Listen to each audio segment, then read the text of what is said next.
So here I have for sale my American caravan. She's a Forest River Surveyor. I've got her from brand new, 2016. She's imported to the UK, and that's when we bought her. Just showed you the alloy wheels there. It's got the twin axles with alloy wheels all around. They're nitro-filled tyres, and those tyres are in very good condition. It's an electric tongue jack. The wheels on the Surveyor are 2/3 of the way back. So you use an electric tongue jack for hitching up and for unhitching. You also use it for levelling. You wouldn't try and level an American caravan using the jacks like you would traditionally with a European caravan, because basically you'd snap the jacks trying. There's 250 kilograms of nose weight at the front end.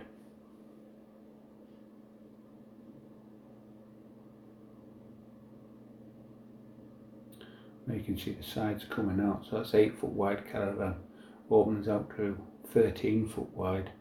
They come out like just at the touch of a button. There's two buttons, one for one side and one for the other. The size inside when opened up is quite immense for a caravan. It's quite surreal.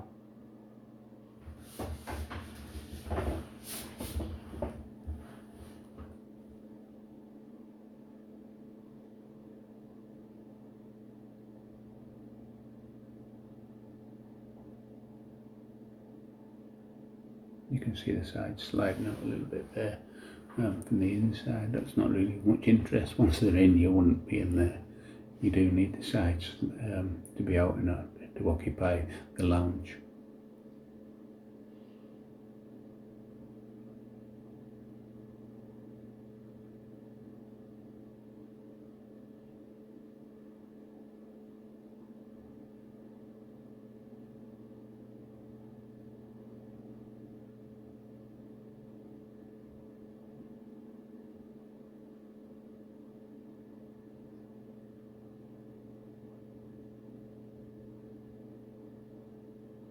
Next thing you'll see is the awning. That's an electric powered awning.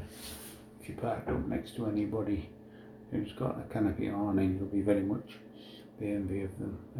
So it opens up with just a touch of a button again, and it goes all the way out. Once it's out, there's a strip light on the end, and it's a very bright strip light. As you'll see from the video in a moment, there are a couple of LEDs out on it. That will make no difference in the night time. But that light is really bright, and it makes it a great space to sit on a summer's evening and have a glass of wine or whatever.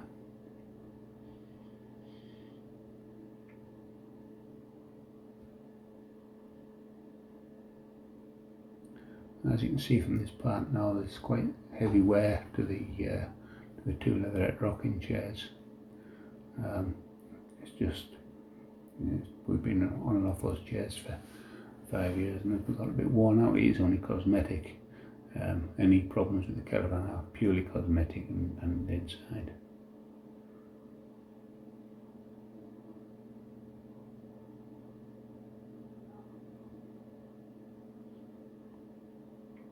It's a nice little leatherette sofa bed. It's like a 2-seater sofa.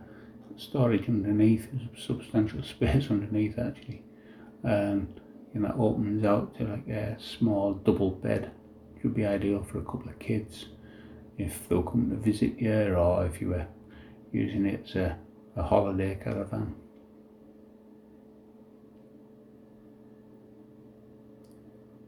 Next we're moving on to the kitchen. Absolutely superb kitchen.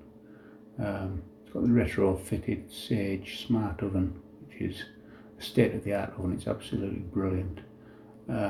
Well, I've got the microwave, the gas hob, the extractor hood, which is pretty decent addition.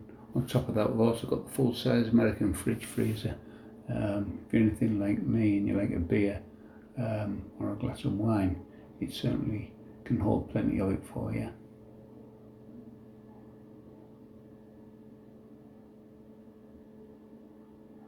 See there the extending tap and the twin sinks. Again, I've always used one as a draining board and the other one as a washing sink, and that tap's the extending piece on the end, so it pulls out. It's very handy.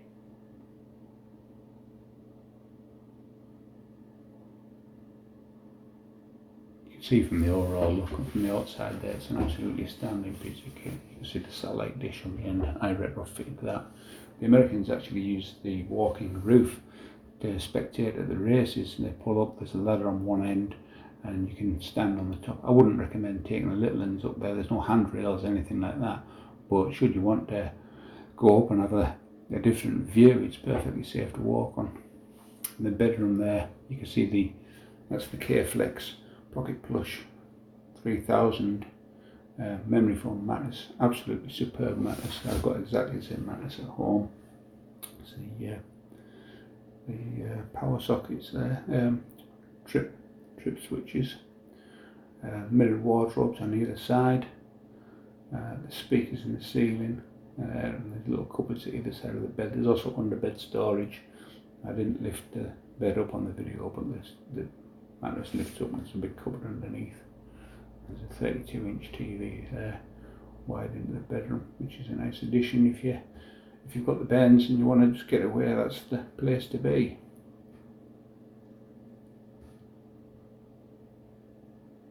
You can see there that's got the door goes straight out to the outside as well.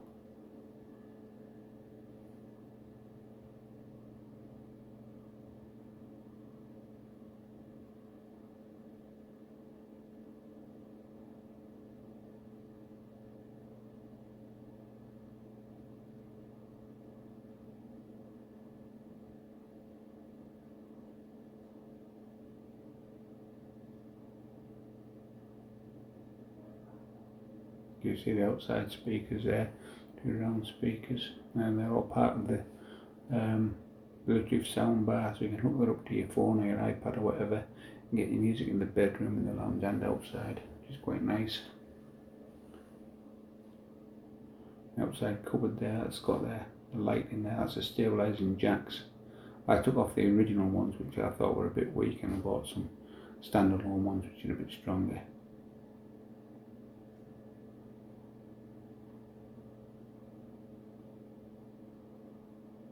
You can see the little paint bloom on the canopy at the front and the dome on the front where it says Surveyor. You can see the top and the bottom. I started polishing out the paint bloom. It's just got a little bit, it wants a bit of a tea cut. Unfortunately it started piddling down while I was tea cutting, which is meant I had to stop, but it doesn't really detract it. It's just a case of giving it a little polish to get the best out of that paintwork again. That's the water fill point there. That's the inside, that's the hitch lights when you switch that switch. You've got 2 quite bright LEDs pointing down at the hitch point, so should you need to hitch up at night, that's inside that cabinet. Those cabinets are locking, that's everything on it is locked. The main doors in and out the living room and bedroom both on double locks. It's quite a secure caravan.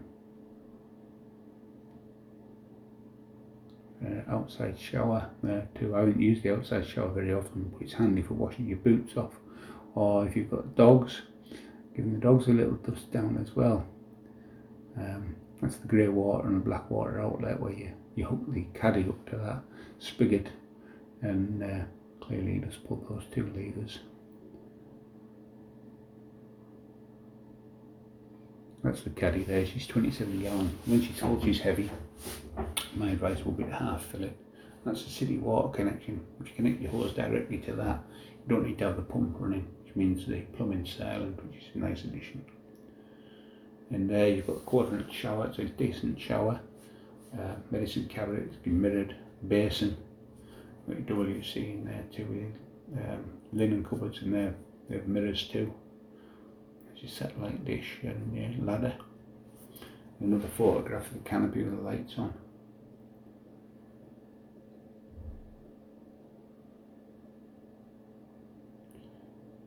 So there's electric sockets in abundance in this caravan. As long as you don't plug anything that's massively heavy, 2 kilowatt heaters and things like that can be a little bit juicy. But you've got the 47-inch TV on the wall in there as well. That's plugged in all the time. I'm letting you have that oil filled radiator. It's not a big, but it's just enough to keep a little bit of chill out of the air, if you like. fire extinguisher there by the door. Hopefully, touch wood, you'll never need it. There you can see a little bit more of the wear and tear, which is just what it is. That's quite clearly reflected in the price.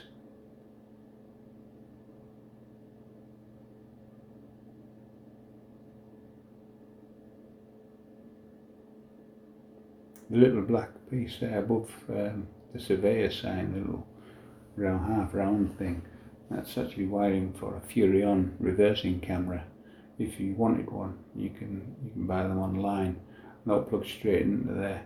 So it saves you messing about with the wiring. It's just a case of take 2 screws out and pop them in, as far as I know.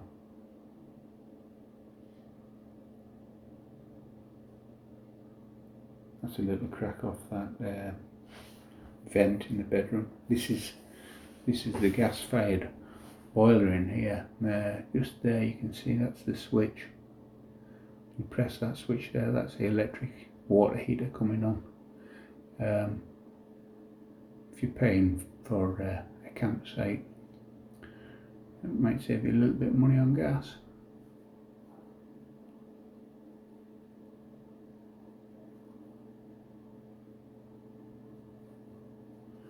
Those sides on the canopy, they actually come down, they go up as well. If it gets too windy or if it rains a lot, the sides come down to dip the water off so that they don't fill up. And that canopy just rolls back in on the electric, exactly the same as the deployment.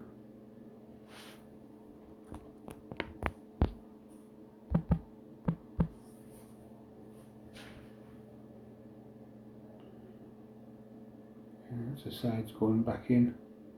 Again, just exactly the opposite of deployment. On the same switches, you just push the switch the other way and they slide back in on their motors.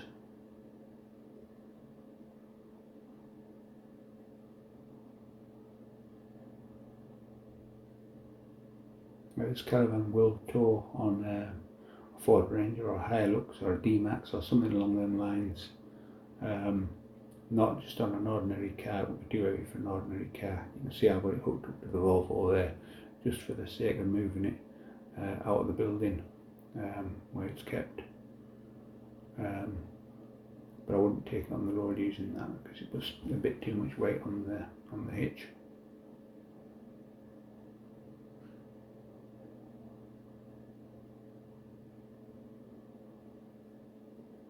So there we have the Forest River Survey. It's £20,000, and anyone that's interested, let me know, and I'll see.